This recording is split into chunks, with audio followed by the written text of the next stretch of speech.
Hello, everyone, and welcome to Honey Badger Radio. My name is Brian. I'm here with Allison, and this is Maintaining Frame number 139, What Sex Trafficking Taught Me About Men, where we're going to be looking at a video from someone named Seizure Girl, entitled What I Learned About Men, Love, and Loneliness While Being Sex Trafficked. Apparently, Seizure Girl is a victim of sex trafficking. Was it sex Can trafficking? no. I didn't go. I looked at her channel really quick, and it looks like I guess she has experience with being used as a prostitute. I don't know if this was a choice that she made or if she was forced to do it or coerced into it. I don't know. She does appear to be very remorseful about that part of her life, and she has recently come out very strongly against the Sex porn, industry? the sex industry, the porn industry, and how she basically says it damages men, women, it's criminal, and all this other stuff. Well, at So least she does men too, so there you she go. does include men, yeah. And a lot of her stuff is relatively sympathetic to men. Okay. So I Well, we guess like shouldn't we're go gonna be in looking guns at that. blazing. What? We shouldn't go in guns blazing, is what you're saying. No, I mean I watched the whole thing while I was doing other things, and I think that it's a relatively sympathetic position. A bit it kind of a normie position though, so I would say like sympathetic, but also a bit of, a lot of the stuff that she said with regards to what she thinks about it is stuff that is not really novel. Sympathetic. Or novel. Okay. No, it's not. It's sympathetic, but it's not. I'm not like, whoa, what a revelation. It's just like, oh yeah, sure, you would say that. And I'm not upset about that. I don't think that there was anything really condemning, but we could find out. Was this a request by someone? Yes, it was a request, so we have to thank Karan Strong, who has now Okay. made 2 requests, and this is the one that I guess he settled on.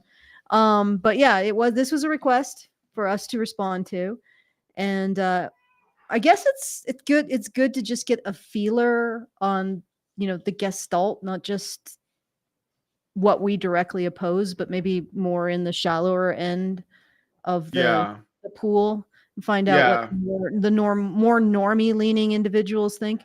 So yeah, so hopefully we will we'll get some insight from this. I just want to point out that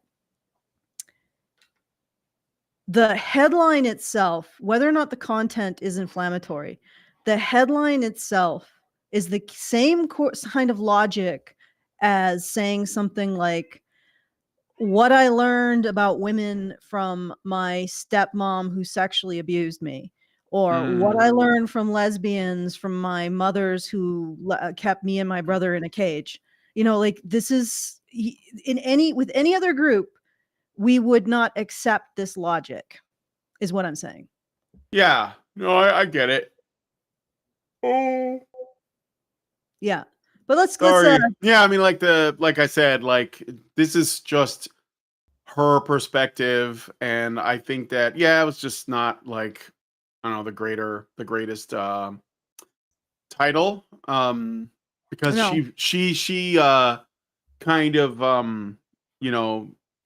babbles quite a bit. So it's like she has like a framework of things she wants to say, and then she gets emotional and then loses track and then has to like find her way back. So So basically it's like listening to a woman. yeah, it's like listening to a woman. That's exactly what it is. All right, well, anyway, let's give this a listen. I'll start from the beginning. So let's give this a listen. Oh yeah, do I have this turned? Yeah, I do. I really want to make this clear before I do this video. I have judged myself harder than anybody else. Any of you people in the comment section that might say whatever can judge me. I have been my most harsh critic. There's nothing that anybody can say that I haven't said to myself. There's nothing that anybody could say that I haven't thought, even when it comes to just the most brutal things. In reality, we are our own worst enemy sometimes and our own worst judger. And this is a video I really feel like I need to do. All right, I'm just pausing for the banana. It's like setting everything up. And again, I don't know what it's like to be through whatever she went through. And I don't know the extent of it because like sex trafficking sounds really like serious, but I have seen that term used very loosely to describe like, oh, somebody convinced me to start an OnlyFans account. I was sex trafficked. So I don't know if do you guys know what I'm saying? Like I don't know that when she could it could be like what people think of is that she got thrown into like a trailer car and like was put on a boat and shipped to some other country to like meet up with like I don't know like Russian mafia, and then she was like separated from her family for months. And I don't know for sure if that's like the definition of sex trafficking that we're looking at.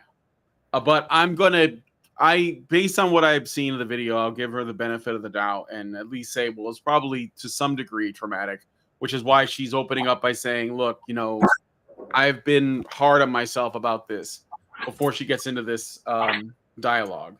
You know what I'm saying? Well, Allison, what are you doing? yeah, I'm trying to. You're fidgeting. Yeah, I'm fidgeting because my cat has decided that I should not have use of my microphone. Apologies, guys. So I have to go through my wires. And incidentally, while we're no longer talking about the topic, I'd like to remind everyone that you can go to feedthebadger.com/justthetip to send us a tip and a message with that tip. It's the very best way to send us a message and a tip.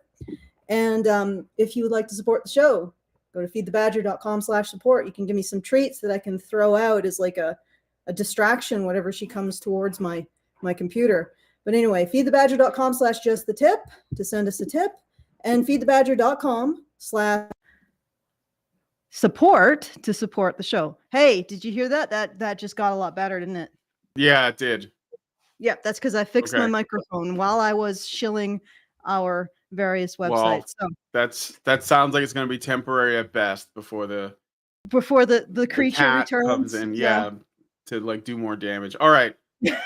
Okay, let's Because go. a lot of people who have been in this industry or who have been trafficked, which I was trafficked when I was just about to turn 19. So a lot of people want to talk about the trauma side of it, and I totally respect that, but I want to talk about what I learned from men. I learned a lot. And actually, I learned a lot. Can I just you know what else is trafficking? So, for example, a man in the US, and he actually ended up being charged, convicted, and I think ended up serving time for trafficking. He actually assisted, I think it was 2 women, because they wanted a ride across state borders. I remember that. To get to, I don't know, their home or whatever. And he thought he was helping them out. Turns out they were prostitutes. And by giving them a ride, he was engaged in trafficking. Hence, like what I said, the liberal use of the term. Yeah, the word sex trafficking sounds really scary, but the actual actions it encompasses are often banal and innocuous. If you accidentally give a ride to a prostitute who happens to be a hitchhiker, you could be a sex trafficker, right? This is how it works, and I believe it's a strict liability crime. So whether or not she's a prostitute doesn't matter. Your sister decides to open an OnlyFans with a little extra service, and then you give her a ride over into the States or whatever. You are a sex trafficker, even though if she didn't tell you, right? And so that's when people say, oh, sex trafficking, remind yourself that just like grape, it has grown to encompass a lot of things that most people wouldn't consider grape, like ghosting someone after flirty text conversations.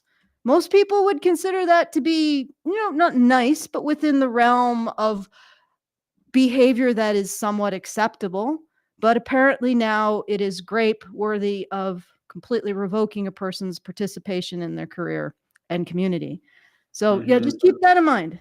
So let's keep going. Yeah. Yeah. Okay. And not all bad. I just want to make that clear. My perspective. That is a reference to men. She's saying it's not all bad, right? Because you would imagine, and again, I gotta establish some context here. If she was, if it's true that she was sex trafficked or used as a prostitute or whatever it is, then she probably ran into like a certain type of man. So there was like, if there's negative experiences, it might be because of the circles she was in. So I think that she's trying to be careful about and I'm kind of going to take her side on some of this stuff because I think that she's trying to work through something, like having bad experiences with men and then coming out saying this is like obviously not all men. I think that's like there are women who literally might have one bad breakup with a guy and they will just say that all of men are trash now.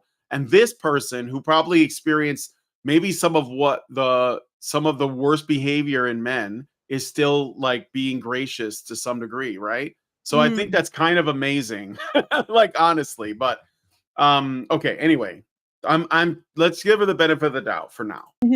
Is very different than I think some other people's. I am not saying that. I want to make this clear real quick that almost every single one of those men had no clue that I was being trafficked, that there was a pimp or somebody helping to, like, there was somebody else behind the scene. They had no clue. What? What was the pimp helping to? Did you, having listened to I think like the facilitator? No, I don't think she goes into it too much in this video, but she has a channel, and I kind of like. I didn't get a chance to watch much more. I just saw one where it was most recent, and it's called Exposing, and I thought maybe she was gonna share something, because it was the most recent one, but it was just her, and I haven't finished that one yet. It's basically just her talking about the porn industry and how it exploits men and women. Well, it's just and because so when you bring up the term pimp, it's sort of like this word that instantly means female victimization. But how many prostitutes and pimps actually work in almost a criminal enterprise where they extort their clients or engage in violence? Sure. Against, Yeah. And it's like, so I think it needs a bit more clarification. You say she might clarify on other videos, but yeah, I mean, she might, I don't know, but like but what she's trying to do here, I think, is say that the men who she, I guess slept with, did not know that she was being trafficked. So she is at least making it known to some degree that the men that paid for her services, were under the impression that she was not being trafficked, or maybe that she was acting independently and did not have a pimp or whatever. But that she is trying to say that, I think. So okay. All right. Some of the things that were being posted, it was actually a guy putting all that stuff on there. They had no clue. So I just want to make that clear before I do this. This is not a normal video that I have seen. So I thought it's something that I've really been trying to like grasp at for a really long time. For many years, I've been out of this for 7 years and got out 7 years ago. So I just want to start by just putting that out there. I feel very nervous. My heart is racing. My heart is pounding right now. And I feel nervous talking about this, and I hope that people understand where I'm coming from. I'm not trying to judge anybody here. I'm just trying to express my perception. So there's a quote that All right, I'm just pausing it there for a minute. She also is like she's a fan of Jordan Peterson. This just gives you an idea of where she's headed. So well, in that case, clean your room. Yeah, right. I know. You got to clean out the filter of your air conditioner over there, and well, I don't know. I mean, and yeah, replace those blinds. What's this? What's this over here? What's that? What's that? Did you I'm just expect you to joking. get criticism when you did this video? Did I expect what? No, did she expect that did she would get she? Oh, I don't know. And again, I think she's kind of new to this, but Yeah. okay. and it's life will break you. Nobody can protect you from that. And living alone won't either. For solitude will also break you with its yearning. But you have to love. You have to feel. It is the reason you are on this earth. So I didn't choose to be trafficked. And for a long time, I thought the only thing I take from that experience was going to be pain. But over time, I realized that I learned more than just the trauma part of it.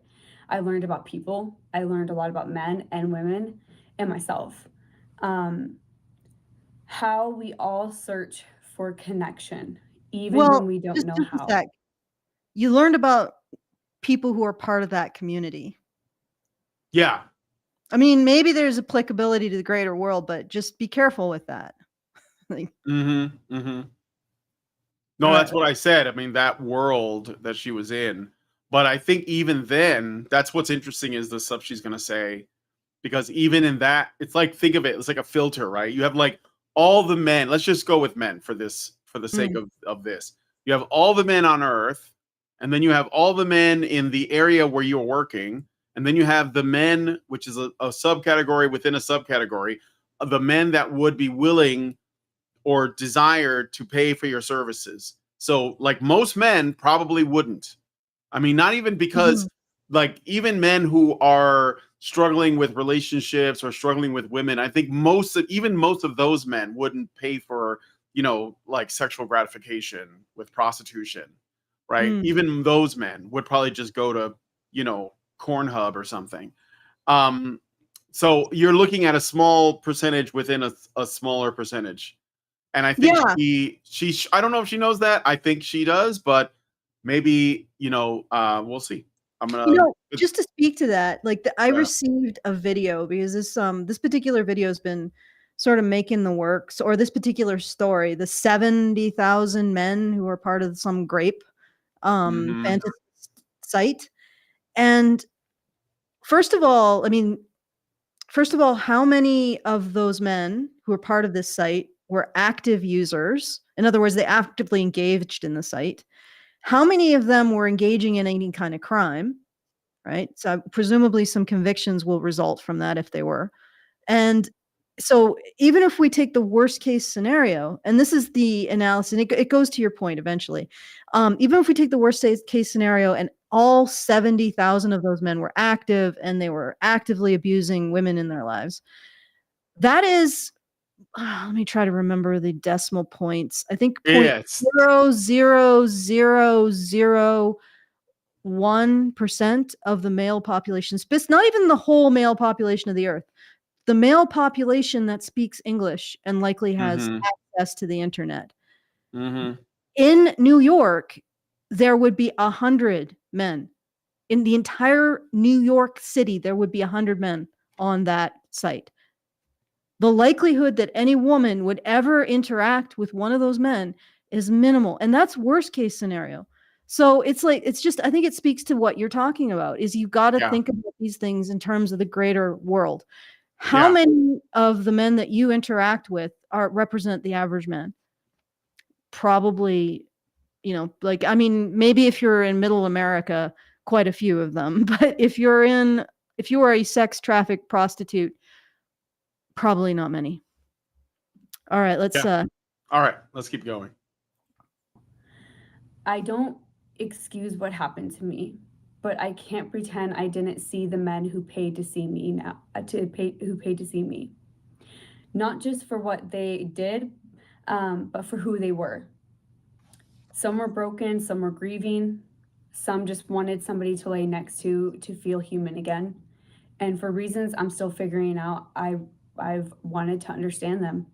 I want to understand everything. I'm the type of person that questions everything. Why do people do this? Why, I'm very fascinated by people and including my own decisions, but especially others.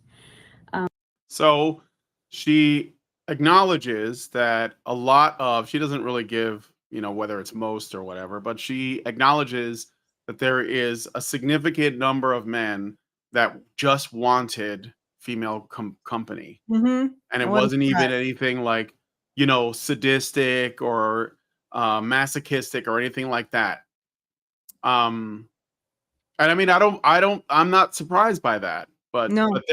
that is a, I would say that sounds like a very fair thing for her to say, because even if she hated what she was doing, and I mean, like, I would guess that maybe at the time she didn't have a problem with it, because I think that it's sort of like the woman who did 100 dudes in a day. They have like a moment of regret, and then they just kind of push through it because they just convince themselves this is okay or this is normal. And I think that she probably did that. But I will say this: I sent her a message on her. She doesn't have any social media links that I could see, so I just put a comment on her video, and I said I'd like to do an interview with you if you want. So I would talk to her. Mm. But we'll see. I don't know, because she's got 21,000 subs, so not massive. But But she might also not want to talk to some deplorables. that's true. But I mean, I think I did it under my account so if she looks at my account, she's gonna see video games. But but she might look, because I mentioned our channel, so she might look at that. I don't know. Maybe not. But yeah, I think we should. That's why I'm giving her the benefit of the doubt, because I don't. Most women don't say that. You know, No, they don't. even prostitute women, they generally have a very low opinion of men, despite Oh, okay. being So I guess willing to this take their money from them. was a very Oh. this is going to end up being more of a positive stream, shall we say?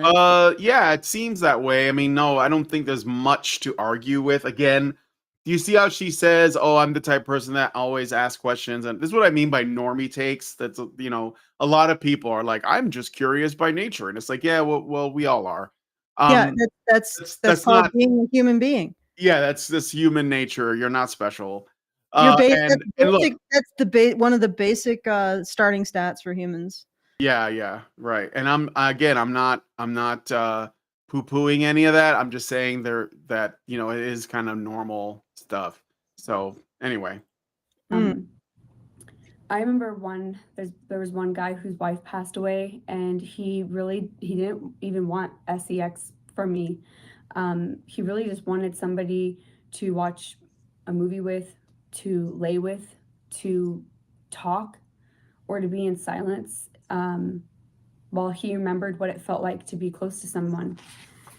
See? I mean, she didn't have to bring that anecdote up. She's obviously wrote some stuff down. So she thought, I want to mention this. I think that what she's trying to do is she's trying to change the way we see, like, I don't know, like it's almost like she wants to change the perception of male sexuality in a way, because this is why. So she wants to um kill the porn industry and prostitution, like the sex trade or the sex trafficking, right? So in a video she makes about the porn industry, she says that there's a lot of sex trafficking that happens involving the porn industry. And I'm inclined to believe that that's likely true. Not all of it, but probably a lot of it. She also talks about OnlyFans being like a thing that exploits the men that use it as well as the women. So she's staunchly anti, pornography or whatever. And I think her reasons for it is that it is driving men and women further apart, and she wants to like repair the relationships between people. So I'm taking that into account as part of the context for what she is arguing for. I don't know if it's right or wrong. Although I do think, like, if she's criticizing OnlyFans, that's interesting, because I believe OnlyFans is owned by a woman. So like I believe that it's run by a woman, yeah. So that means that she is willing to criticize women as well, including herself. Well, Yeah, that's go ahead. good, because Yeah. we're starting to find out that they're the majority of genuine sex traffickers. Yeah. At least in certain countries, that it's women who are engaging in the kidnapping and movement of other women for use as prostitutes. Yeah. And there are certain countries where that's the majority. And the only reason why we can't say it's probably the majority of all sex traffickers is because we don't have the stats from all countries. Mm-hmm. So it's like, yeah, there's a lot of exploitation of women's sexuality that women engage in as well. And genuine exploitation, not just giving for sure. somebody you don't know as a prostitute a ride across state lines. Okay, let's All right. I just wanted to point that out. Oh, it's fine. Let's go back to this. It reminded me of the movie Her, where Joaquin Phoenix falls in love with an AI, not because he's desperate, but because he's lonely. Because even though the connection isn't real, it feels real enough. That's the part I think most people don't understand, is that for some men, this wasn't just like about lust. It was about escaping the silence and trying to find somebody that can maybe give you comfort, and trying to find the warmth in places that left them colder than before. And that's not something that normally we can find with society nowadays by just going out, you know. Sometimes Yeah, because women are cunts. Well, I mean, I Lisa, don't know. Like, I'm sure she's not dating any women, but there was I sent you a thing. There was a video I watched. I've been watching Alexander Grace more because even though he was kind of this PUA guy, he's starting to really like dig deep into like the wake up. he's getting like red pilled in in a way, yeah. And he's been watching these videos, those man on the street videos. There's one I should have looked for it. We could have looked at it really quick, but there's one man on the street video where this guy is asking the question of men and women, young Zoomer men and women, if they like what do they think about their exes? Okay, and the majority of men, unless all the men in that video, and of course, they could be edited to send a certain message. I understand that's entirely possible, but I'm just going with what was said there. The men were all like, "Well, I hope she's okay, and I hope that she finds somebody, and I hope." They basically have like general optimism that the women that they used to date have like, found themselves a good man or are otherwise happy, and that they wish them well. But the women all like cursed their exes and wanted them to like suffer and die and all kinds of stuff. Now, there's, I think that is probably not shocking to most of you guys. But I think that there's another thing too, and Home Math has talked about this. I think that when women are, especially when they're around other women, they'll dog on their exes. Just like when women who are married get together with other women, they'll like dog on their husbands. I'm not saying they don't believe that, but I think that they're more likely to badmouth them. And men, I think that they have more of a sense of like honor, and they're like, well, I'm not, like even if I am bitter or angry about the breakup or whatever, I'm not gonna like take a shit on her on like the internet for everybody to see. So I'm just gonna say, hey man, because like, I mean, men can't really get away with that. Like so I think women can. Well, men can't get away with that because they're policed by other men. Yeah, that's what I'm saying. But Yeah, the thing they is that generally are every policed time by we other say men. men can't get away with something, it's generally because other men police them. Like Yes. you're not going to get necessarily a positive response in your friend group by saying, "Yeah, my ex is a witch." I mean, maybe now because of just the family court shit, and there's a lot of that going around. But generally, guys don't get a lot of social credit for complaining about their female partners, and if they do, it's something really egregious, or the family courts are involved. But you also sent a there was a study study that actually confirms. I mean, the man on the street or the woman on the street interviews are sort of anecdotal, but there's a study that confirms. I'll put it on the screen here. Yeah, sure. That men tend to speak more favorably of their exes than women do. And in fact, women blame their exes more. Of course, this group of scientists presented a whole bunch of potential explanations for why women rag on their exes, women blame their exes for the failures of their relationships, and men don't. And of course, the big one is because men are actually to blame, right? Oh, of course. Yeah, it's psychology today at the end of the day. So they're gonna find a way, like, well, they must have all been like narcissist gaslighters and abusers. That's clearly what it must be. So Yeah, because it's definitely the normal people and not the narcissists who have trouble maintaining relationships. Like that's the funny thing. Like a lot of people with mental health issues and personality disorders have trouble maintaining relationships and end them for frivolous reasons because Mhm. they just want to often brinksmanship games and then the person has just had it, but whatever. So, I mean, the fact that they turn the fact that men view their partners more favorably and likely wish well for them into a negative about men. And I mean, we probably should go through this on another day because it's quite off topic, but it's a good topic. It's a really good topic. I'll come back to this. Could you send me that video as well? The man on the street video. I'll try to find it. I can get the Alexander We Grace appreciate video that. where he reacts to it, but I'll Yeah, have to I always wanna get find the original. the man. I'd like to react to Yeah, it too. I'd rather find the original too, but I don't know how to look for it. Although it might If be I knew interesting to do a meta Nah. reaction of Alex Grace's reaction to the man on the, or the woman on the street because it's a layer of interpretation because he is a pickup artist waking up himself, right? To the nature of what men are seeing in the world. And dealing with like this okay, go back. I'll scritch you over there. Give you scritches. All right. I think we've achieved some kind of equilibrium. All right, I'm gonna play more of this video. No. Let me look Don't at the that wire. Oh Here, my god. go over here. All right. Yes, we're good. Let's watch more of the video. All right.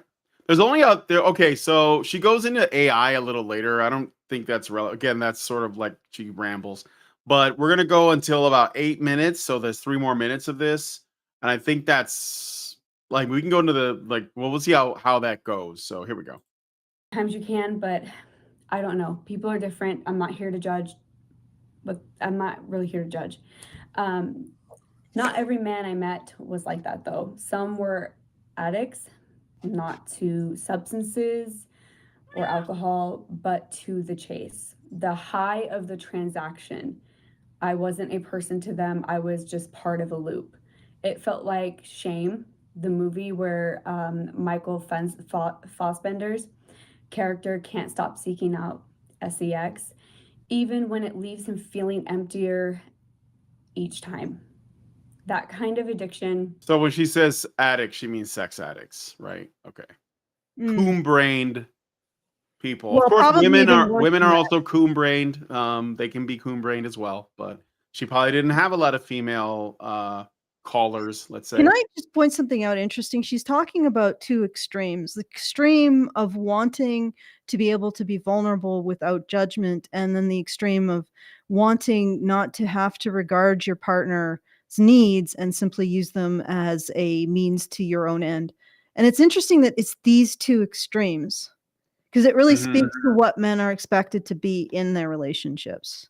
They are expected not to be vulnerable, and they are expected to put their partner's sort of needs before their own, sexually. Yeah. Because they are responsible, and you can't get away from. No, dude, don't. Okay, all right, dude, don't dump things off my desk. Don't touch that. Oh God. All right. Okay, just give me a second. I'm gonna hit play. This is massive cat difficulties.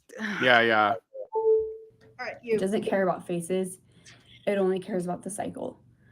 I saw it, men who thought that they were in control, but they were drowning in it, coming back again and again, hoping it would fill something inside of them that just kept growing. They became addicted to that lifestyle. It's weird, but it happens. Then there were the ones who didn't belong there. Attractive, charming, the kind of man that you would think could pick up any girl in a bar. The one that you were just like, why are you here? Why are you paying me? And the craziest thing is, one guy I'll never forget, I asked him and he just said that he's tired of the games. He was tired of going out and taking women out on dates and spending $200 on food and drinks and just to be ghosted, or to find out that the girl had a boyfriend, or to find out, there's all these games involved. He just got sick and tired of it. He became he became bitter for sure. So let's look at what she is, just these categories, right? So, Allison, Mm. you mentioned the extremes.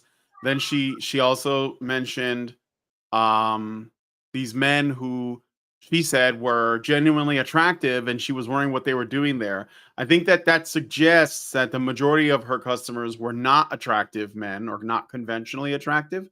So it wasn't just that maybe they were addicted, which I could see, or that they were looking for, someone to just like spend time with them, but that they were also the kind of men that probably would not have been successful on the dating market, and they're just like paying for companionship. And then you get a man who looks like he would do really well, and even he is buying her services. And she's like, "Why?" And he's like, "I'm tired of the games." So this seems to be a thing that she's I mean, she may not know it, or maybe she's again kind of a normie trying to be fair, like, "Well, I'm sure that, that this is not a woman problem." I mean, she doesn't really ever say that. But I think that when you look at that, she's essentially got run the gamut of dudes, the different types, and they're all coming to people like her for something. I think that it should put, you know, the problem into focus. so I don't know. Um Allison, are you there? Do you want to say anything? And you're Yeah, mute. just Okay. just so you know, like if I'm not here, although I can hear you, No. generally Yeah, I yeah. might be a little bit too far from the keyboard to actually respond quickly. So just continue with the video. All right. But All right. yeah, I did want to extend what I was talking about before I had the massive technicalities. Catastrophe. Catastrophe.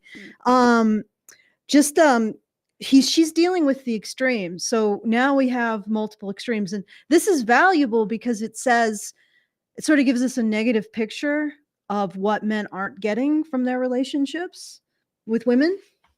Yes. They aren't getting this kind of straightforwardness, and I'm pretty sure those attractive, charming men are engaging in these courtship behaviors and the potential of having a relationship. And of course, they've become foodie calls, which is astounding to me because I thought, like incels like to talk about how chads are being locked out, but now what a chad has become like 1% of the population, basically, because not only do they have to be physically attractive, they also have to have that attractive personality style, which is, let's face it, it's the sociopathic personality style. Yep. Another study, I don't know if you have it at the ready, but women are attracted to a sociopathic personality style. So in order to be to be in that top percentage of attractive men, physically attractive, and also have a sociopathic personality style. And naturally, that's probably only going to be a few percentage of men. And these guys, they may be charming, they may be attractive, but they may not have that kind of personality style that really allows them to function very well in the modern dating landscape. Mhm. Because yeah, and like I said, they're putting this money in, they're not getting the companionship they want. Then she's also talking about men wanting to be emotionally vulnerable and not having that opportunity. And she's talking about the guys who just want their own pleasure or want to pursue her in terms of sexual addiction. And all of that really speaks to what men don't get in modern relationships, is what I'm saying. So I Yeah, think that's really fascinating. it It's is. I mean, it is she said she's been out of it for a while now, but I 7 years. imagine, I think yeah, 7 years, and I think she says that she doesn't think it's gotten better. Mhm. So, I believe it's either in this video or the other one I was watching. But anyway, let's keep going. Nobody sent any super. Let me check Discord real quick for super Yeah, guys, shout. send in those super chows. I Feedthebadger.com/just the tip I for forgot that. to bring that up in case somebody was gonna put something through. So Oh, and I I should also thank the Great Indoors. He put through a pledge of $500 and then an additional $250 for your trouble, Brian. So thank you, Great Indoors. Completely unrelated to the topic of this show. So thank you for that. Are you going to give him a sound bite? Oh, we got the. Okay, hold up. Yeah, I that's think I can do that. pretty significant. Yeah, let's do that. No, thank you, Turkish. I'm sweet enough. Context? Do you need that? You should see the movie Snatch. It's really funny. Okay. So let's play some more of her video. Sure. And he was just like, I'd rather just pay for what I want at that point. Like I would just pay, and I could see like that he became bitter. It felt like What Is Love? And the film, men stop trying to connect because they feel used, tired of rejection, and instead of risking real intimacy again, they pay for something simple, even if it's hollow. But the most unsettling part was the men who didn't want people at all. I've seen it now, men choosing AI girlfriends, virtual companions, because they don't disappoint. They're programmed to love you back. It reminds me of Blade Runner 2049. The main character has an AI girlfriend. She says everything he needs to hear. She's perfect, but she's not real, and that's the problem. That's where we're heading. Real intimacy it's too risky. Yeah, but that begs the question: is women loving men a fiction in the first place? Like, honestly, this is the big problem that I've seen in the dating sphere and the romantic sphere now. The biggest message that I hear from women to men is that it is not possible for men to be loved. And that's from all the TikToks, that's from all the big female dating strategy gurus who say, get your bag, secure your bag and get his bag. It's like, and the reason why men are doing this, and I think this woman sort of maybe on the brink of figuring it out, the reason why men do this is because they want to feel loved. Whether or not that's what should happen, it's sort of what is happening, and women have given men the strong impression that love is not on the table. Right? It's not even that men aren't getting sex because they don't it's that they're not getting the relationships they want. They're not getting the emotional intimacy they want. And women are giving the impression that it's just not there. I think that what happened is women think that they really bought into the rhetoric that men just want something physical. And ironically, the character, the AI girlfriend character, can't offer anything physical. No. She's purely emotional and intellectual and maybe visual, and that's it.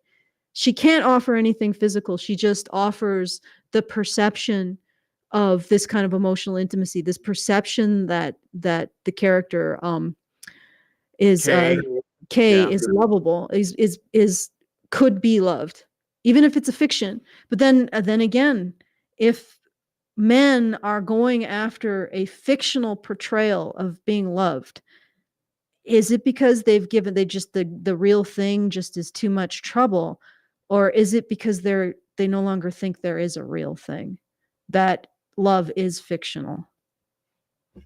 So they might as well go after the fiction, and that is entirely on the shoulders of women. What's interesting is that she brings up Blade Runner 2049, and I don't know if this is like I'm just adding pointless detail to this, but there might be something to it. The AI girlfriend is holographic. Her name is Joy, and the person who uses her, who owns her, who's with her, he is also artificial. So she is actually so he is a replicant, which is an artificial, like, one, I guess you could say, step of artificiality away from humanity. And then Joy is another step away from that. So, and that's like probably one of the most intimate relationships in the movie. So it's weird because it couldn't be physical. So it has to be everything else. But I wonder if she's going to bring up this Joy character as her example, why not go and look at Kay, because he's also not real and yet he Mm. desires to be real. It's almost like, to bring up Patrick Bateman, the thing that makes him compelling is that Patrick Bateman from American Psycho is a man trying to find like how to live and how to exist, and he wants to fit in and be normal, but he can't, right? And I think that is what a lot of modern men are struggling with, is they're trying to figure out where they fit in. How do they, how can they be normal? What am I pursuing, right? What am I doing here? Especially because one of the things that I'm trying to do is attract someone, because that's what we're Mhm. driven by. And so I don't know. I just think that it's interesting that she gives this example, like in Her. Oh man, what a depressing film that was. And I feel like Yeah. that's something, again, when you bring up Hollywood, you have to ask yourself if they're not pushing you towards this stuff anyway, because I don't think that it has to be that way, but women are influenced by that stuff a lot. Mm. Well, okay, let's keep going then. All right. Something artificial and call it love. And it works until you realize you're even lonelier than before, because people have a hard time now being transparent, because we've all been hurt, right? What was that? You talking to the But cat? again, we're back to this question of, do women give men the impression that love is on the table? And I would say that it's well before TikTok or the female dating strategy people. It was the moment we all, for whatever reason, decided to believe that men oppress women. Yeah. That is the moment it all got tainted. I mean, there may have been a reason to do that in order to maintain men's guilt, to keep their loyalty to the system and all of that other crap. But the moment we embraced that, the clock started ticking for us and our civilization. And unless we challenge it and get rid of it and everything that's based on it, and figure out the solution, whatever problem it was solving in the moment, because people embrace these kind of very destructive momentary solutions to their problems until we figure out that a good solution to the problem it supposedly got rid of. No, you can't put your face on those wires there, kitty. Until we do that, the clock is ticking, and apparently it's ticking on the human race. Yeah. Okay, let's All right. Let's keep going. We've all been hurt. Some men don't want intimacy. They want control. I wasn't a person to some of them. I was something to conquer. It felt like Ex Machina, where men build AI women not to love them, but to own them, to manipulate, to discard them when they stop playing along. This is the part that really terrifies me, though, is it's not just... So Ex Machina was a movie by a guy who hates men, and it does not reflect the way men are. It's literally a caricature. It's pretty awful, actually. If you've never seen Ex Machina, I mean, it's well shot. It looks nice. They have good actors in it, but when you look at the plot, nah, it makes no sense. It's awful. It's an anti-male movie because they have to like turn men into caricatures. So I think that, again, she seems to make a lot of references to stuff, and I don't think that's a good example of men at all. But trafficking anymore. It's not just men paying for women. We've stepped into something darker. For me, what I learned about men was there's a different variety of men, but honestly, most of them were lonely, were bitter, had a hard time finding something meaningful, and or I think they became addicted to the whole cycle. That was the majority of it. The ones who were grieving or whatever, that was different. There were men. This is the part that I feel. I'm just pausing it there. Okay. Yeah, go All ahead. right. You don't conquer, like, conquering is still a human interaction with another human. I mean, I guess you could conquer an animal, but animals have satience too, right? In order to conquer someone's will, there has to be a recognition of the will of others. So this is not objectification. It may be aggressive, it may be dominating, it may be exploitive, but it's not objectification. I just wanted to point that out. Yeah. Yeah, she doesn't quite say that, but there is like a implication a little bit of that. But at the end of the day, if these guys are bitter, you should be asking yourself, where does that come from? Like, Okay. well, how has it gotten to the point where they're approaching prostitutes to spend time with? Like, where does that come from? That's a good question to ask. I feel like the most embarrassed about and ashamed, and I don't think I have forgiven myself. Eventually, when I would find out that men were married, it was horrible, and I felt horrible. I would try to talk to them about it and ask them questions, like questions I shouldn't even be asking, to try to like figure out how could I help their marriage and what could I give any advice. And I remember asking this doctor, and I was like, where does your wife think you are right now? And he said, oh, on lunch break. And even just saying that now, I remember. Well, maybe she wasn't putting out. Maybe she was abusive. I mean, I don't know if you asked those questions, but we Yeah, don't you're really not getting get. it very. I mean, Yeah, like we don't know cheating what is the cheating. situation is. It's still very unethical, but on the other Sure, hand, yeah, men I'm not can't get excusing away that. from men can't get away from, like we don't have no fault we divorce. We have men at fault divorce. So all of the stuff that we used to have to prevent divorce still applies to men. So effectively, men don't have divorce.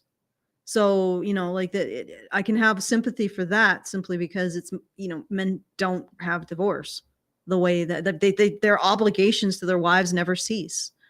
Yeah. Like, there's no divorce there for men. But like it's still cheating. It's still much better to deal with your relationship. But yeah, those are good questions to ask. Did she ask them? Is she abusive? Is she I don't withholding? think she went into it too much, but It's interesting though that she felt the latitude to be able to ask these questions, these personal questions. yeah. Or maybe like if you realize that as a prostitute you were an accomplice to adultery, maybe it was really that you just felt guilt about being a part of that rather than it just being an ethical or even moral, wrong that you wanted to correct. Or maybe it would have been like good to just hear him out. I mean, it could be that they're just womanizers, but it also could be that there's like problems at home and they're not getting their needs met for whatever reason, or there's something darker going on. And it might be a good idea to learn that too, because if a man like this doctor, if he's having problems at home, he may even want a divorce, but if he starts one, um he probably stands to lose a lot more than his wife does. So it's sort of like safer to just stay with her and try to like get your rocks off. Or maybe it Yep. wasn't even sexual. Maybe it was just, maybe he just feels like it's really cold in the home. I don't know. Mm, I don't know. I mean, she's yep. not giving us a lot of info, so Yeah. All we know is For that the that guy's day, cheating. the pit of my stomach, I was a part of the problem. The people behind me were a part of the problem. And I feel so sorry. I feel so bad for those women. I feel so much guilt and pain. And honestly, Yeah. I don't understand those men. I'm just The other thing is that how do you know she wasn't cheating on him? yeah, well, we don't know. We don't Exactly. know. I mean, the thing is that yes, you've got a slice of this relationship, but there's a lot missing. Mhm. I have heard, at least from a researcher into the field, that the majority reason why men cheat is emotional, just like women. It might be physical, but usually the withdrawal of physical intimacy has an emotional component to it. So yeah, sure, you might have been involved in cheating on women, but consider that women don't really have to pay to get sex. So the male counterpart, we aren't hearing his story, right? Yeah. Because he's not considered to be a victim. He doesn't get paid like she did. You see what I mean? Right. Right. Yeah. The gigolo does not get paid. He has to pay for his own expenses, and thus he's not as much of a victim of this kind of sexual exploitation as she is. All right, let's keep Yeah. going. All right. Gonna be honest. I don't really understand that. If it's not working and you have to go and betray somebody and go behind their back and pay somebody and you don't know, you might as well leave the relationship, the marriage. You know the situation for divorce for men. Like you do know, like we throughout most of history, divorce was difficult, especially in Christian countries, and there were legal reasons that made it difficult. All of those legal reasons that made divorce difficult to procure exist for men. It's like asking yourself why women in the 19th century didn't just divorce him, because they often couldn't. And the situation for women in the 19th century was probably better than men in the 20th, like the 20th, 21st. So, I mean, if you're asking yourself, like, why didn't you go get a divorce? Consider the obstacles for men in doing so. And then Yeah. let us return to the conversation. There's a sort of a double-edged sword with this.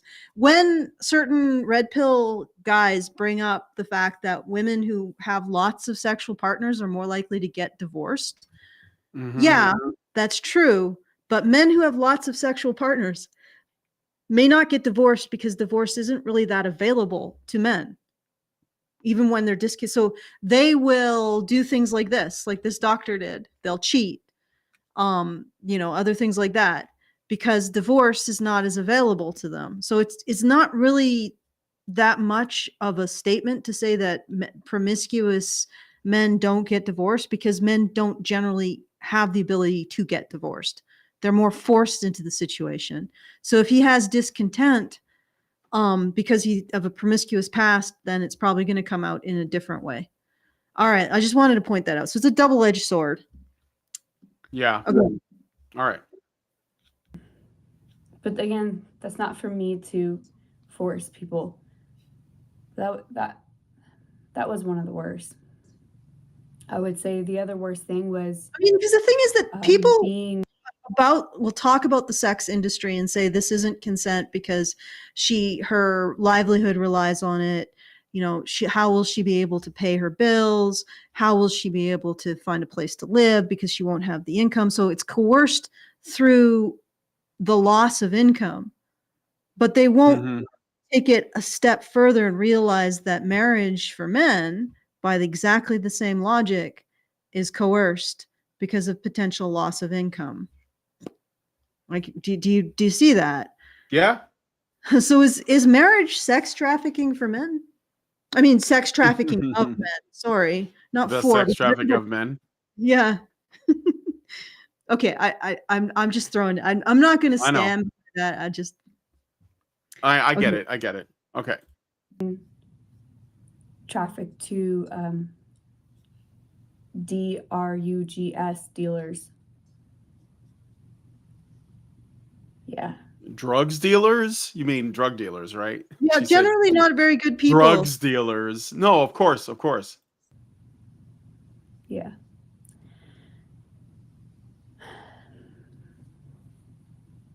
Well, what about the drug dealers? I Did she hear make a it from point? guys I know.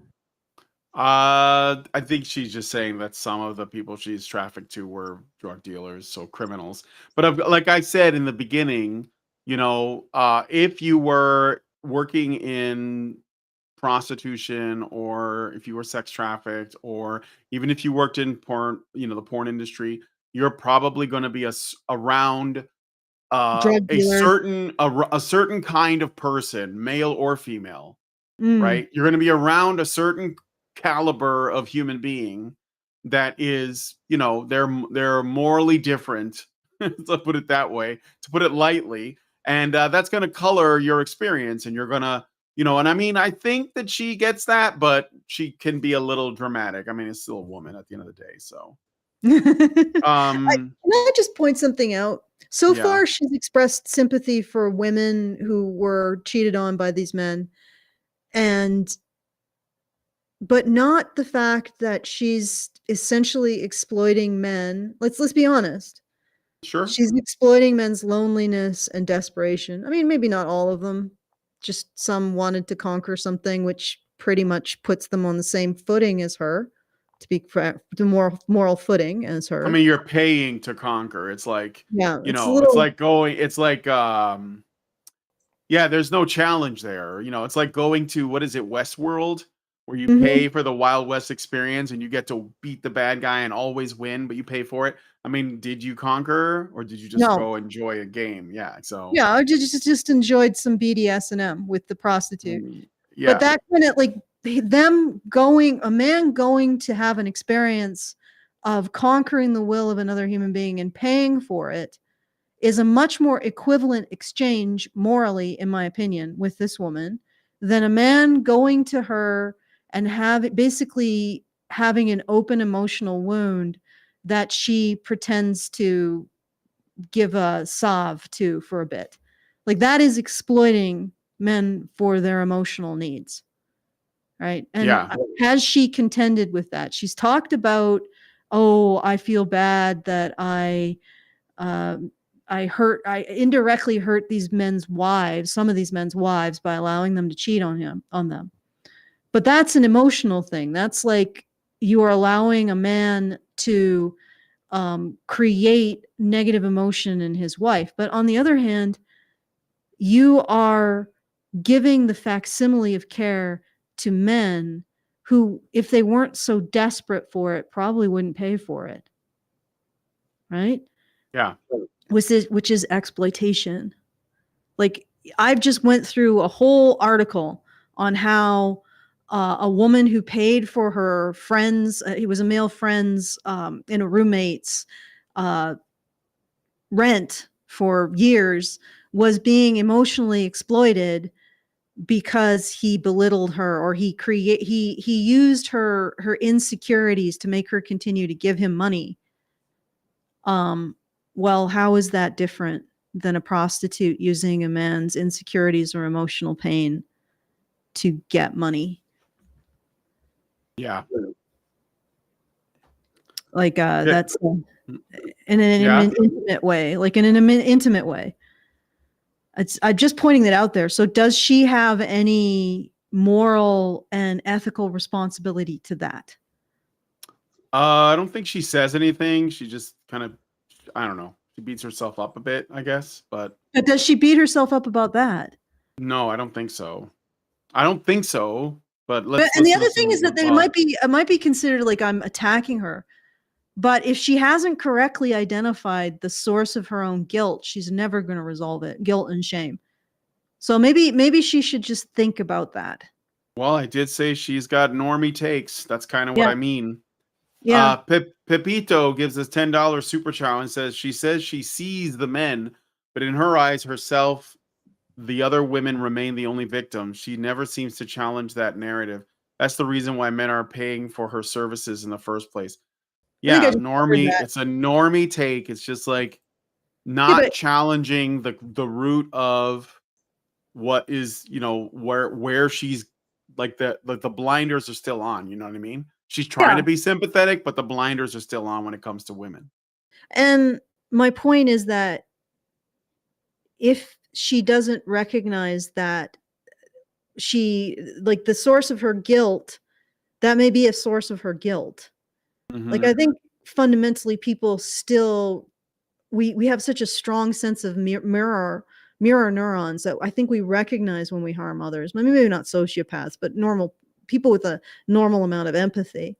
If she doesn't recognize that source of guilt, she's never going to overcome it. It's going to be a constant. She's going to beat herself up as much as she exploited those men. And that will be her life. So good luck to her. Or she can move past the normie takes and recognize that there's another aspect of this of harm that was going on here that she might want to take responsibility for. But let's continue. All right, I got a super chat from Derek Workman for $5, and he says, if their wives gave them emotional support in the first place, would they pay for a prostitute to get emotional support? Well, Probably wouldn't have to. What? now I can't say for sure like that if that's what's going on. There are men who are like highly driven like through adrenal like adrenaline and that kind of thing, who would just be interested in sex just because they're interested No, in the sex. but he's saying if would they pay for a prostitute to get emotional support? So he's specifically talking about the men Yeah. looking for emotional support. Yeah. Yeah. Mhm. Okay. Yeah. No. All right. Like, no, they wouldn't. No, probably not. Exactly. I hear this from friends, from guys I used to date, or my partner now that we are together. How OnlyFans is safer than dating. How AI girlfriends never reject you. I've watched men lose themselves to corn because it feels easier than facing real people. And women, we're doing the same thing. Well, at least she said that. Are just as bad. I mean, we're ghosting for sport, using men for attention we don't even care about. But now it's not just us hurting each other, it's machines. AI girlfriends are already here. I've seen the ads. She listens to you. She won't cheat on you. And people think it's funny and they laugh. But I don't think it is. Because the truth is, humans are parasites to each other. We drain each other, we use each other, we traumatize each other. But here's the part that stings. Who builds the AI girlfriends? Who creates the corn? Well,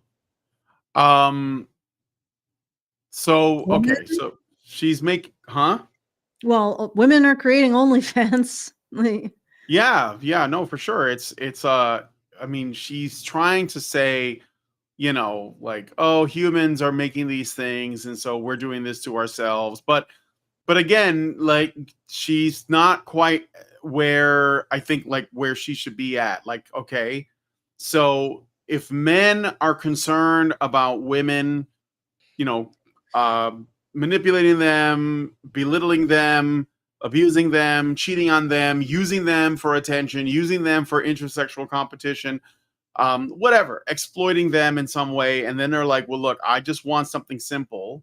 I'm going to go to an AI girlfriend. Then yeah, the question should be like, where is this coming from? And what she's doing is, and this is why I said this is a normie take, is she's saying this is all of our faults. It's all sides, instead of, well, wait a minute, you know, like where should we focus? Because I think like if you do we should probably study this. And I think that there's some data out there. We should be looking at who is the one that's really creating the tension. Where does the distrust of men come from? Where does the distrust of women come from? Like, what, you know, is it valid? Like instead of just saying, let's all like stop being mean to each other and stop like abusing each other, let's just be like nice to each other. Yeah, please. well, That's a normie take. That's what I'm saying. It's like, why don't we just stop? If we all were nice to each other, then we'd live in paradise. Yeah, that's not going to happen because that's not enough. You know? Well, it's really simple because I get those normie takes a lot. I get the centrist takes. Yeah. What I say to them on Twitter, the tweets, the exit or whatever you want to call it, is, do you believe that men oppress women? And most of them say yes. They'll say something like, well, why do we have to blame? She probably does, or something. Yeah, she probably does. Well, maybe she might have challenged that, but it takes a lot to challenge that. It takes a lot to challenge not just that, but this idea that your actions should solely be determined by their effect on women, which is something that she's doing right here, which she's demonstrating right here. She says that it's not all bad, my impressions of men, that some of the men came to me with emotional wounds that I would pretend to help them with. But it was really just, as she says, it was just fake and hollow. So she knows that she's offering them not just a placebo but snake oil. And yet she did it because she got Yeah. money out of it, right? And she Yeah, doesn't sure. see that and say, "Hey, I was actually exploiting those men." I don't know if she's gone that step further to recognize that men themselves we should take a understanding of ourselves morally as women from our behavior to men, right? That this is the radical notion. I say that, but this appears to be the absolute radical notion. This is the Rubicon. I don't know. It's just this thing that women can't cross, is this idea, and just sit with it, that we as women should understand ourselves through our actions towards men and their consequences on men.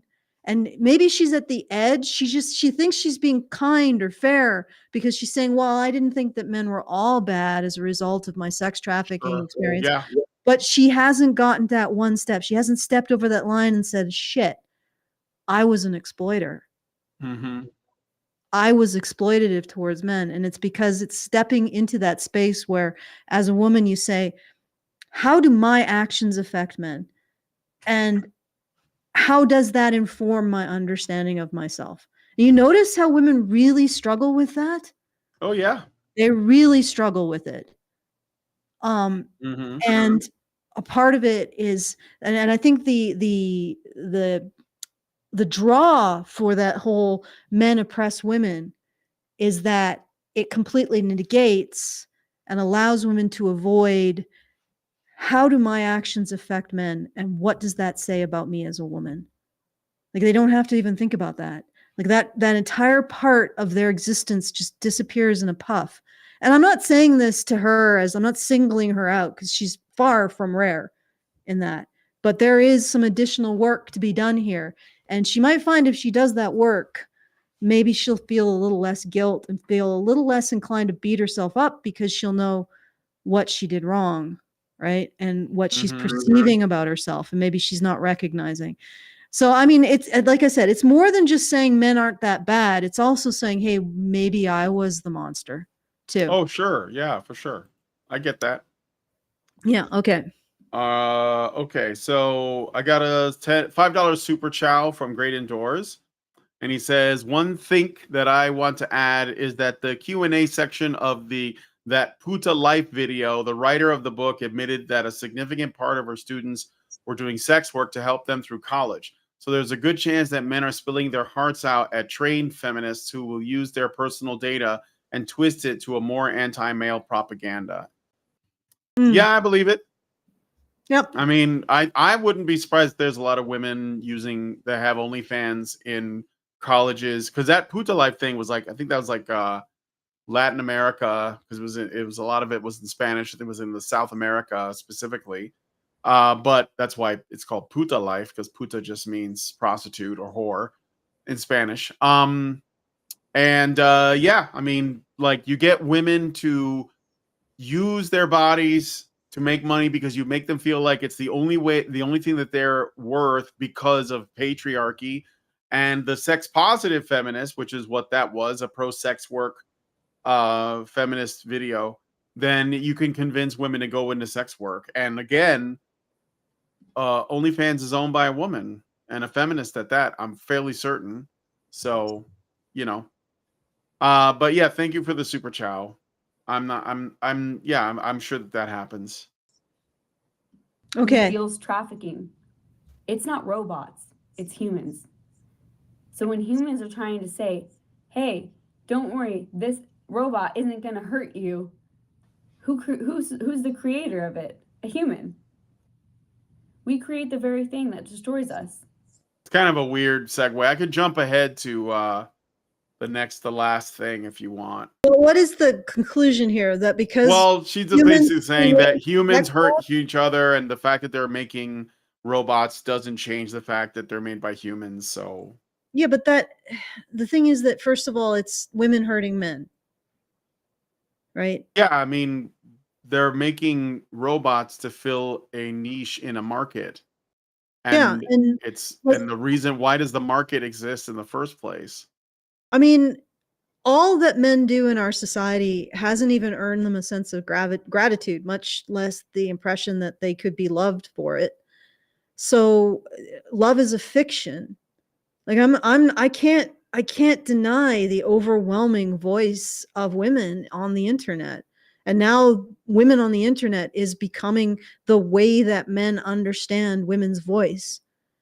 Right? We can talk about, fiction or whatever, but women on speaking on the internet is going right to the source. And it's overwhelming the amount of women who who buy into, first of all, men oppress women, but also give the strong impression that men cannot be loved. Not just that men aren't loved or that they can't earn love, but that it's just not going to happen. That's the strong impression I get from people like Manifestel, Shira, the other women that we, from the female dating strategy, we respond to a lot of this feminist informed TikTok crap. That's the strong impression I get from it. So you can Yeah. say, well, it's a fiction. Love among an AI girlfriend is a fiction. Well, wasn't it also a fiction with you? And if an AI girlfriend is exploitative because it's a fiction, then again, you were exploitative because yours was a fiction. You were a prostitute. But regardless, at this point, is love by women, of women for men, a fiction? Is it real or is it a fiction? Because it's being presented as a fiction by women. And I think men are picking up on that. So if it's a fiction, it doesn't matter if they get it from a fictional source. Does it? Like, really? I honestly think that one of the main things that Christianity did was make it so that love between men and women could be seen as something spiritual and transcendent, and also that maintain that kind of attraction, because that the presenting male masculinity as a moral good in and of itself is something not necessarily better, but something different, you know. Mhm. And that created that spark of attraction on that level, and that's gone for the most part from secular society, and nothing has replaced it. So where is the love? The love appears to be a fiction, regardless of whether or not you buy it from a prostitute, you get it from an AI, or you pretend you have it with your wife.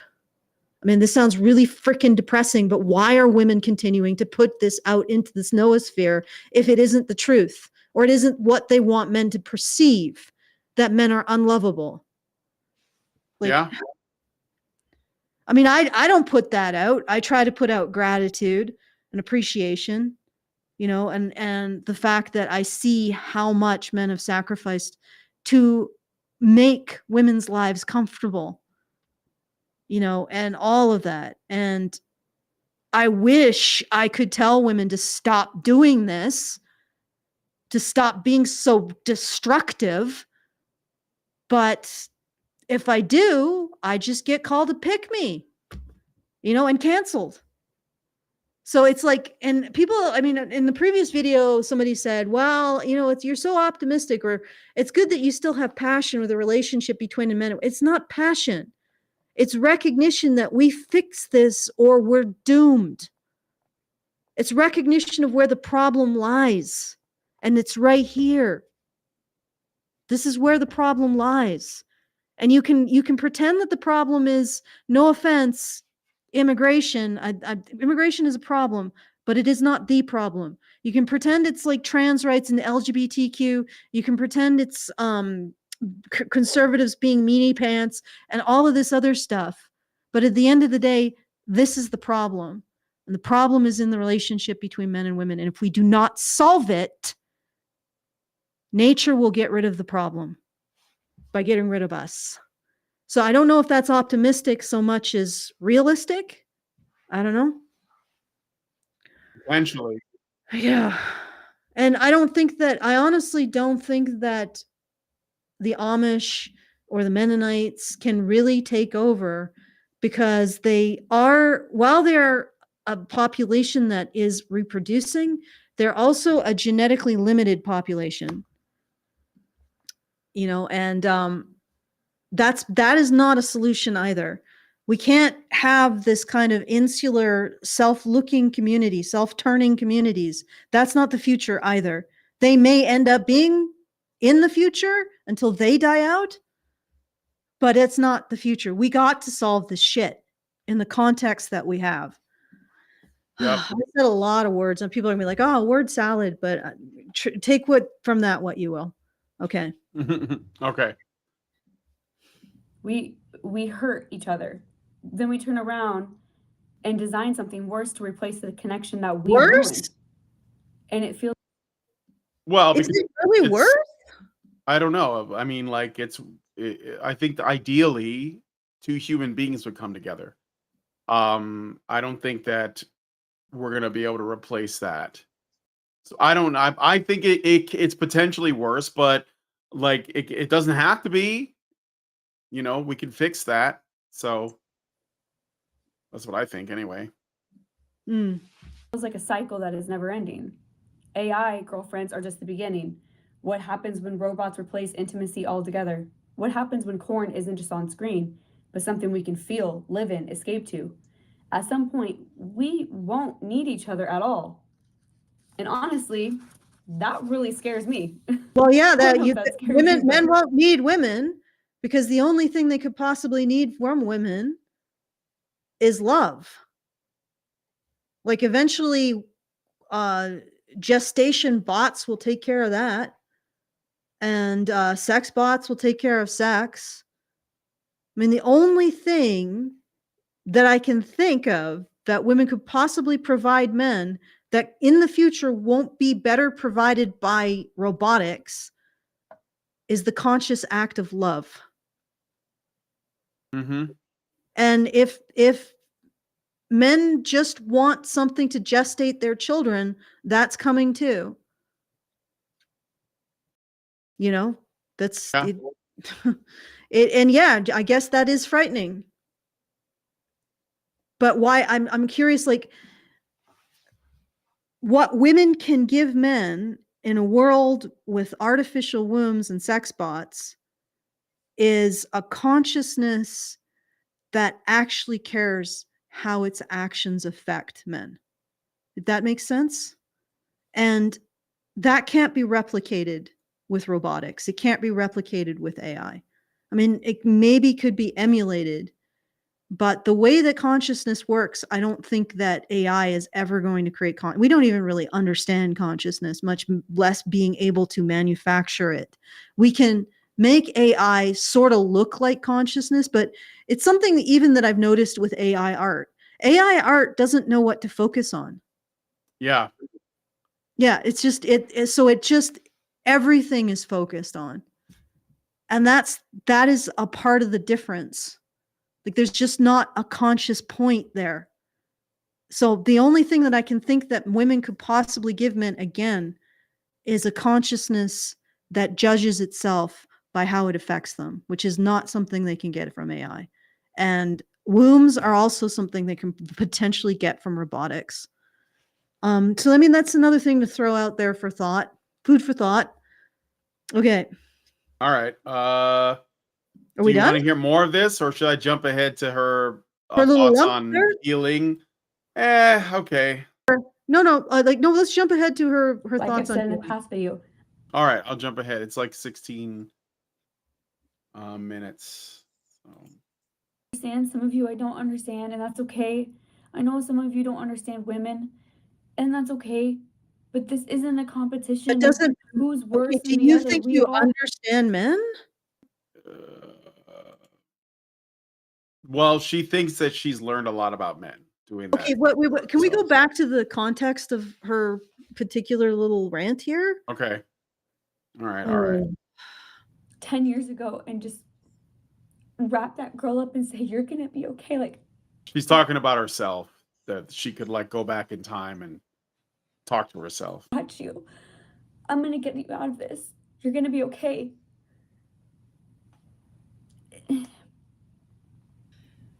For any man that is watching this, some of you I understand, some of you I don't understand, and that's okay. I know some of you don't understand women, and that's okay.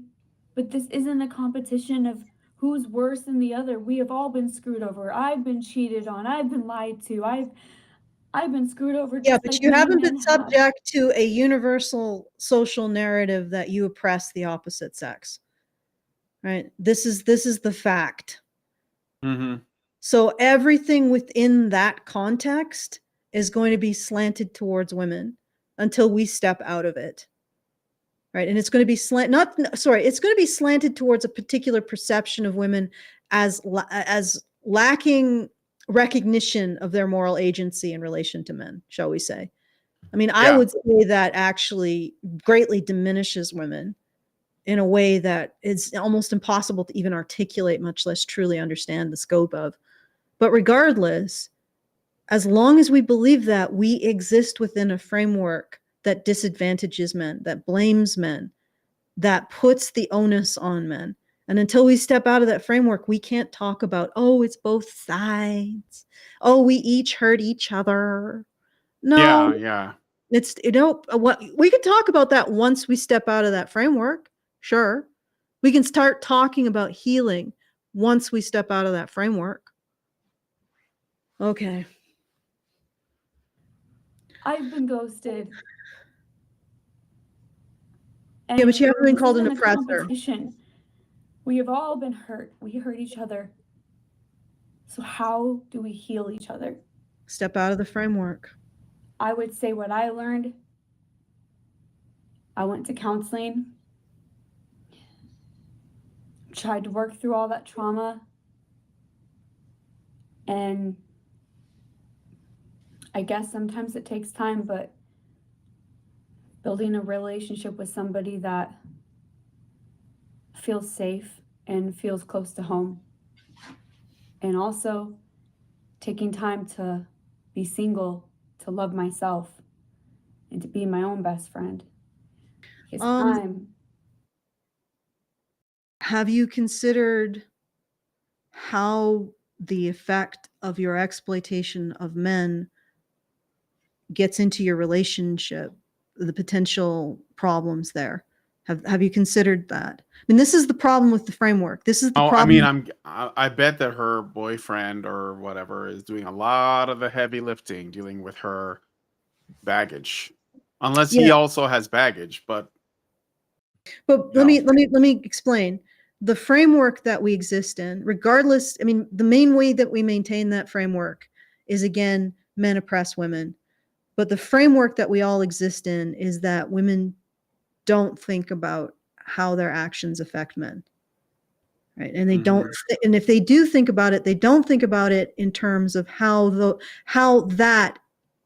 take an identity, like to take part of their identity from how their actions affect men. So maybe they will see that as, oh, bad, but will they see themselves as more or less of a woman based on how they act towards men? See what I'm getting at? That's not it. So that framework, if her healing takes place in that framework, she will always be broken.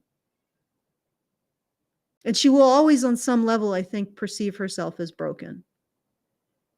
There'll always be something seeking more. And the problem is that when that happens, and this is what I noticed with women in that circumstance, they are inevitably drawn to blaming men. Now, maybe she's beyond that. Who knows? I can't say too much about that. It's just saying what she's presenting here. Like, has she considered how her actions exploited men? Right? Has she considered going forward how she's going to resolve that? Yeah. She does not bring, I don't think she brings that up. No, she doesn't bring it up. Maybe she brings it up in another one. Maybe it's something that she's never considered. I don't think this video is from like just last month. So this is relatively recent. I will believe these stories of prostitutes and sex workers coming to the light when they start talking and taking responsibility for their exploitation of men's sexuality. Mm-hmm. Like, you know, like they come to Jesus, you know what I mean? Yeah. But isn't that more about confessing your guilt, not being recognized as a victim. So do you truly come to Jesus if you're not confessing your guilt? Like, do you truly, like, I don't know. I mean, I'm just conjecturizing based on my impression of prostitutes becoming Christian. See what I'm saying? Yeah, no, I get it. And I'm just pointing this out from a secular perspective. Like, Mhm. is that really how it works? You know? And because and here's the other thing I want to point out before we go on. I did send you a video of a Yeah, Instagram.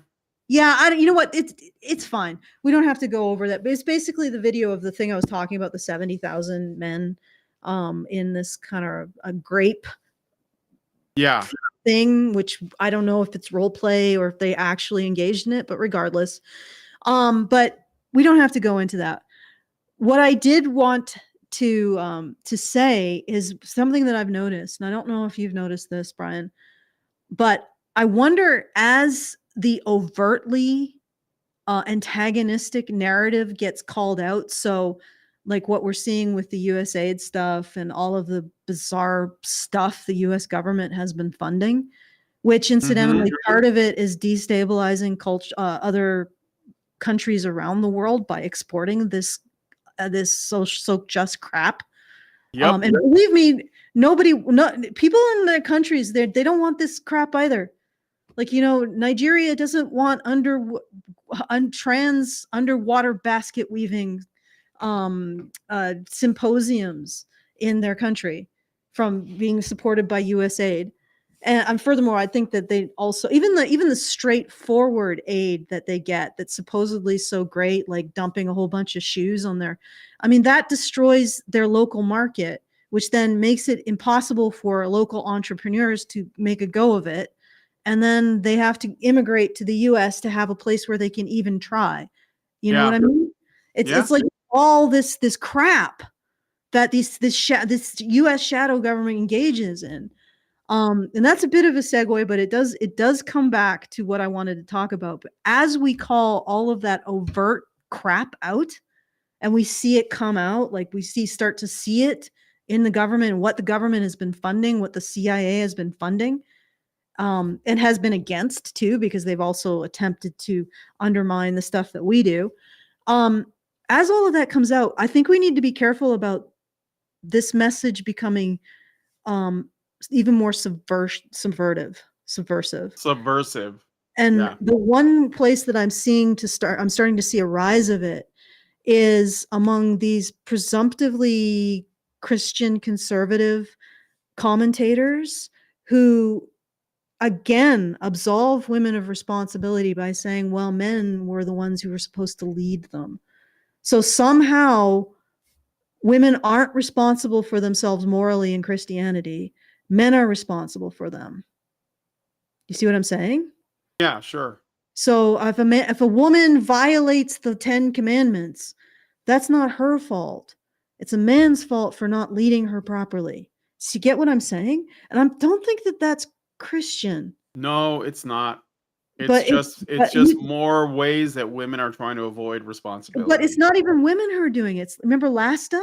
Well, yeah, sure. No, there are men who do it too. Yeah, sure. Well, they believe that they believe in this idea that if the men lead, the women will follow. Yes, but I think that is not, that's short-sighted, and it's also very arrogant because it's prideful, because you're basically saying I can do it. Like if I lead, she'll follow. And it's like no, that's wrong. Like she has to choose. Yeah, well, but the thing is that wouldn't leadership for men right now be holding women to account? Yeah, that's where it starts, right? Yeah. Yeah, like that, and starting to say no, you need to start judging yourself by your behavior towards others. And I don't think, like, honestly, from what I know of Christianity and the Bible, and I speak to this as like lay secular, the 10 commandments also apply to women, right? Of course. There are expectations of women that women need to stand up to that can't all be deflected onto men as, oh, he should have led her correctly. Right. And that Jesus recognized women as moral agents, right? And they had expectations morally, and that men's leadership, I think, is not that they are supposed to be responsible for women's moral choices, but that they are supposed to model moral choices for women and hold women responsible for their own lapses in morality. But like I said, I think that what the subversion is coming in is we're starting to see these presumptively conservative and Christian advocates who still advocate for an absence of female responsibility. It's just what I'm saying. And I wonder if this is like all of this crap squishing into another form. Do you see what I'm saying? Yeah. Okay. Anyway. Okay. So a little bit more. Yeah, just a little bit more. You are going to be the best friend. No one else will. So if I could give anybody advice, I know how it feels to be screwed over by people that you trusted. And you look at them and you're like, I thought I knew who you were. I never thought you would do something like this to me. I know how that feels. And I've been the villain in this too. So it's all about like healing those inner parts of ourselves that need healing and nurturing ourselves.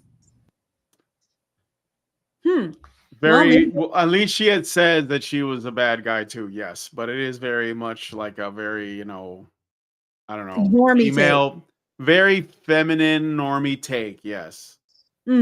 I guess in a way, the feminine and the blue pilled, or the blue pilled and the normie is kind of feminine, like the whole thing.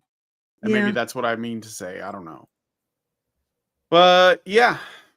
Oh, Gabriel Phelan Lucas is saying stream's gone without mentioning Christianity. I mentioned it in the context of potential people who are our problem, right? I'm not saying all Christians are a problem, but there's been this raft of a particular type of conservative commentator that I consider a problem. And I consider it a problem because once again, they're essentially using Christianity to absolve women of responsibility for their actions. Now, not everything has become Christianity, but Christianity is a big part of the social landscape. And I'm just saying that I think a lot of the people who started by subverting our social landscape with all this LGBTQ stuff are just becoming more circumspect and are now starting to subvert it using things that appear on the surface to be less radical, is what I'm saying. And I don't see a way forward without women taking responsibility for some of this shit, or for a good portion of this shit. I just don't. So if somebody's going to go around and continue to sell the idea that, oh, men just need to take more responsibility, bro. In fact, the real problem with the world is that men haven't taken enough responsibility. Well, as if men stopped at any point in time. And I see that, and they're selling that. They're selling continued destruction. Continued social destruction. All right. Yeah, I believe that's right. And the funny thing is, when I look throughout history, when we have pulled ourselves out of social messes, it's generally because women have taken some kind of responsibility for their greater cultural group. So that's, I don't know how many women need to do that, but from what I've seen in history, it generally falls to women to just. And I don't mean that as like, oh, men are failing. It's more like there's just some things socially that men aren't able to do. And when society gets to the point that it needs women to take responsibility, then they must do so. Now we are a global civilization. So. Okay. All right. I'm good. Are we finished? Yeah. I shouldn't use the F word. I used the F word. Well, I guess we are now. No, I'm kidding. There's nothing else. She just says love thyself, which by the way is not a great idea, but you should care about yourself for sure. But yeah. Okay. So I did try to reach out to Seizure Girl here. We'll see. I think that she's just starting to like go on this journey, and we'll see Yeah, where it I mean, goes. So at least she's willing to admit some culpability here. yeah. I'm using my force field to keep the cat back. But yeah, she heard the word. I got a $5 super chat from Zeranx, and he says, "There's a pastor Vanderclay I followed for a bit who remarked on a video that Israelites appeared to be feminine in behavior around the golden calf." Thank you for that. That's a lot to unpack there, but I do know about Paul. Is it Paul Vanderclay? Because there's a guy named Paul Vanderclay that I'm not subscribed to his channel, but Lindsay is. But I've seen like a couple of his videos. He actually talked to the base camp people a while back before they blew up. But Oh, anyway, was that the base camp couple yeah, the couple that we had on, yeah, that we predicted that they would blow up huge? yeah, they did. That's true. Of course. I wonder what And it is, like that we bring people Yeah. on, they get like a million subscribers, but we just Yeah. sit here. Is it just the fact that it's like the alphabet? I think it's agency just on our like app? where, we just sort of like see it when people are heading in a certain trajectory, and then we talk to them, and then they just sort of keep going. We're like, at the fork in the road, like, hey, where to, which way, Western person, and then they like go in whatever. Speaking of which, speaking of people that blew up after they talked to us, Sargon is going to be at a con. I sent you the link to it. I'm not saying we should go, but I want to make a point because I think this is Oh, it's the natalist, the pronatalism. a pro-natalist convention in let's say it's in Austin, Texas, March of this year, and there, Carl's gonna be there. Like, we got a bunch of different, I Is don't he know speaking? a lot of these people. There's Malcolm and Simone Collins of the base camp people. Yeah, Carl's speaking there. I don't know a lot of these people really, but I do know some of them. I'm just showing this off. If you're in the Texas area and you're interested, maybe check it out. But yeah, and say hello to Carl, because there he is right there. He's going to be there. I'm I think Raw Egg Nationalist is somebody I know from the internet, but that's basically it. Well, what? I could try, because I could go to try to go to the States, and they'll ask me, what are you going for? And I'll be like, a convention, and they'll be like, another 5-year ban. I don't think they do that, Allison. But I'm not saying that we should go. What I am saying though is, when Carl talked about going to this thing, he said that the new challenge in the coming years is going to be getting men and women together to start families. And Yeah, it starts what there. what I'm saying is that we're not the only ones that are trying to like talk about this, and that means that there are people looking into solutions, and that means that those people will inevitably have to confront Yep. like the woman question. They're going to have to, and it's the only way. So I say go for it. If you guys are interested, check it out. It's in Austin, Texas in March. But then for people who are not doing that, all I will say is that you're going to have to confront this reality at some point. Like, it's just inevitable. You can't even, like, we finally got it down to the point where now there's just two sexes. Okay, so now what? Now we have to address that. So, and let's do that. Let's see where it goes. See if people figure this out. So, Well, the other thing is that when we just declared, it was just the federal government. I'm sure that the act. I know. It's just, it's just a people- federal thing. But the I'm reason joking why- mostly. The reason we have to ask yourselves, why are people engaging in this behavior? Like, people are pretty conservative. They don't really engage in behavior unless there's some kind of benefit to them. And I honestly think that it's because we have embraced a narrative that makes it supremely uncomfortable to be men and women, and even worse, to be in relationships with each other.